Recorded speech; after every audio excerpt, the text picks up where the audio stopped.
Well, g'day everyone and welcome back to the channel. Today we're back out in the forge. We're going to do some spreading metal. So that's our next lesson. It's spreading metal. Now I'm going to do a couple of things. First I'm going to use a ball punch to spread the metal all the way around. So that would be the same sort of effect as a ball peen, or if you're hitting with the actual hammer just flat on the face. Next we're going to use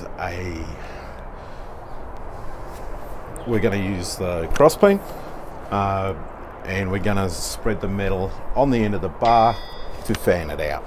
And last up we're going to spread the metal in the middle of the bar using just the hammer.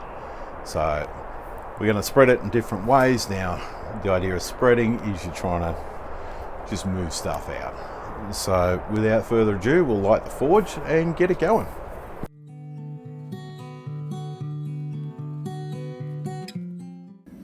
Okay, when you're punching the metal, you got to hold the punch and the hammer, which means you got to use the blacksmith's third hand to hold the metal.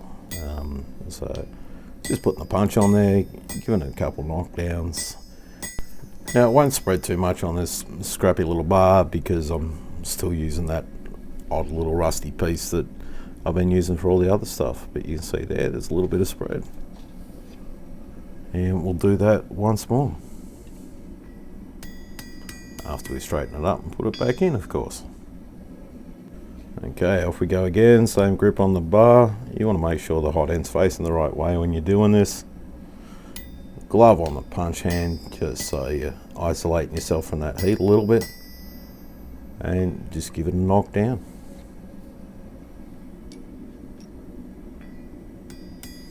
Straighten it all up when you're done. Here we go.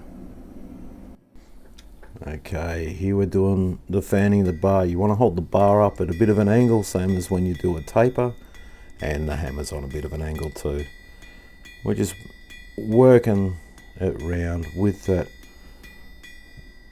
cross beam, and then just flatten off a bit once we're through there. And it'll take us a couple of heats because this isn't a big piece of steel, so it's not going to hold a lot of heat to it. And that's just some peen and blows at black heat. Okay, back to heat and off we go again. So we're starting from the center and working to either direction. So from the center to the left and from the center to the right. Straighten up those little chop marks from the cross beam, and back in we go. Okay, back up to heat. This is our last go, just straightening everything up, just to give us a nice taper on either side.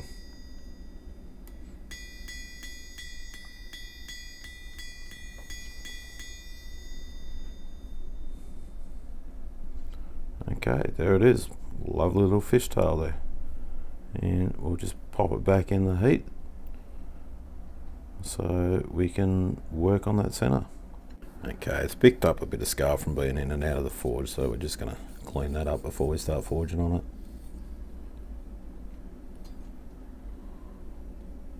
Alright, hitting down in the center, we're pulling towards and pushing away. So on the far side we're pushing the metal away, slight angle on the hammer, and on the near side we're pulling it towards us. Straighten it all back up.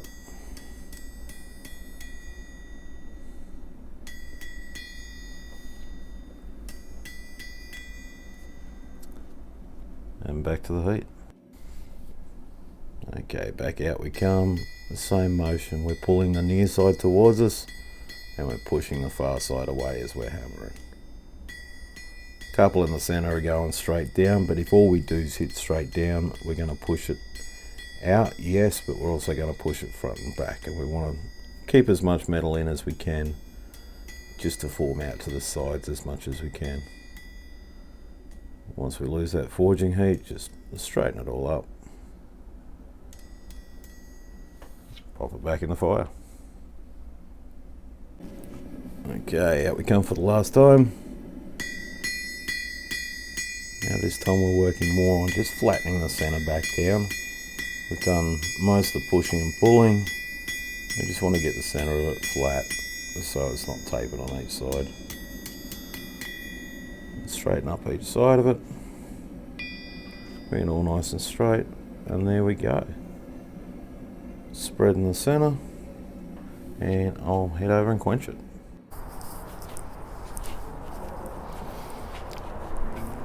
Alright folks, there we are. So first of all, we've got the thinning it down, moving the metal with the round punch. As you can see, it's given us a bulge on each side of each one of those. Now that's the sort of thing you'd use if you're putting screw holes in a bracket or something like that. So it's going to bulge the metal out. Normally using a bit of a bigger piece than the scrap I've been playing with. But yeah, you're going to bulge the metal out at the sides. So you're spreading it out at the sides as well as putting your hole in there. Okay. Next we have our piece that was spread the metal with the cross peen. As you saw, it's just a matter of working it backwards and forwards, just getting down to that nice thin tapered edge.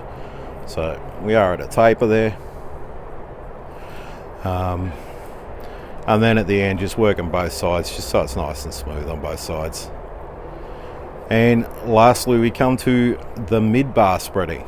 So up along the length of the bar, and it's a stroke to the sides, and also stroking down in the center to flatten it out.